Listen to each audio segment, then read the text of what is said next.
citizens, even as members of parliament, ministers, or perhaps even prime ministers, how much control do you really get? In short, what is the record of what we call democracy after we've had some experience of it? And for me in politics, the three questions always come to mind. Whatever happens, you say, what's going on, why is it going on, and what can we do about it? Those are the three key questions. And if you ask people today, what's going on, well, I'm not quite sure. Why? Well, no one's told me. What can we do about it? Probably not very much. And this is part of the explanation, I think, of what we call apathy, the feeling that somehow it's all got out of control. And I want to try, therefore, to look at the sources of power that do exist and see what prospects we have of seeing that they can't ignore us. And, of course, the most obvious source of power is military power. If you conquer a country, you absolutely have control of it. No democratic rights whatever. When Julius Caesar arrived in 55 BC, he introduced a single currency, which we still have, the penny, and he occupied the country. And when you conquer a country, then you control it. And the empires of the past were worked on that basis. When I was born in 1925, 20% of the population of the world was governed directly or indirectly from London. And during the war, I was a pilot in the RAF, and I learned to fly in Zimbabwe. Then it was called Rhodesia. And I must say that thought came back to me recently with the question of the elections in Zimbabwe. I'm no supporter of Mugabe, don't misunderstand me.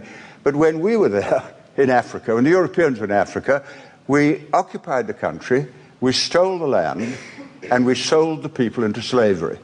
And now we tell them that they must practice the highest democratic standards. Now that is something they remember, even if we're not told it. And my brother, who's a more scholarly man than I am, sent me a marvellous article from The Economist from 1848 on the slave trade.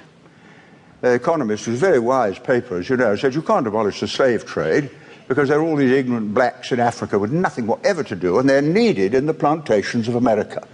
So, said The Economist, you should regulate the slave trade. And I thought of Chris Woodhead being in charge of off-slave, naming and shaming those slave ships where the sanitary arrangements fell below standard. But, you know, it is a fact that if you look at power in Palestine, the Palestinians, they have no state, no home, no government, nothing.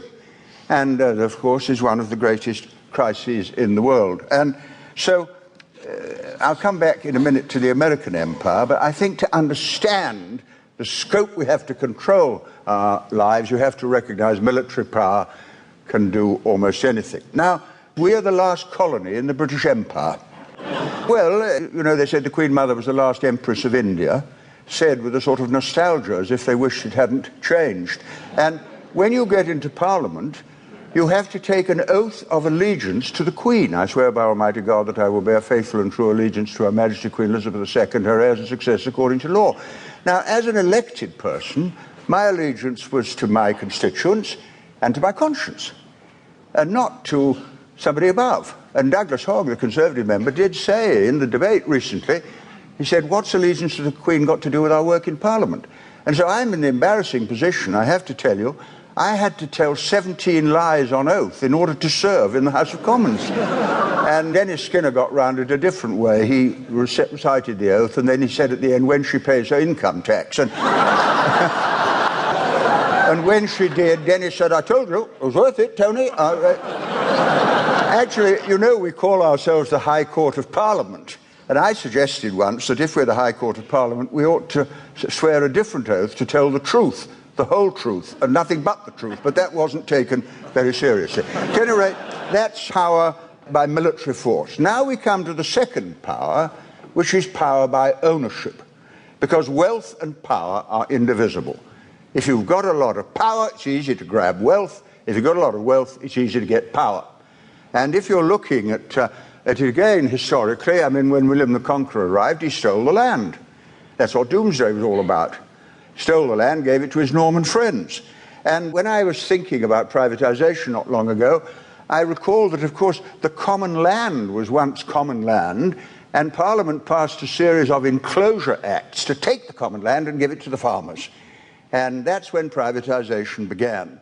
And then, of course, in the Industrial Revolution in the 19th century, there was a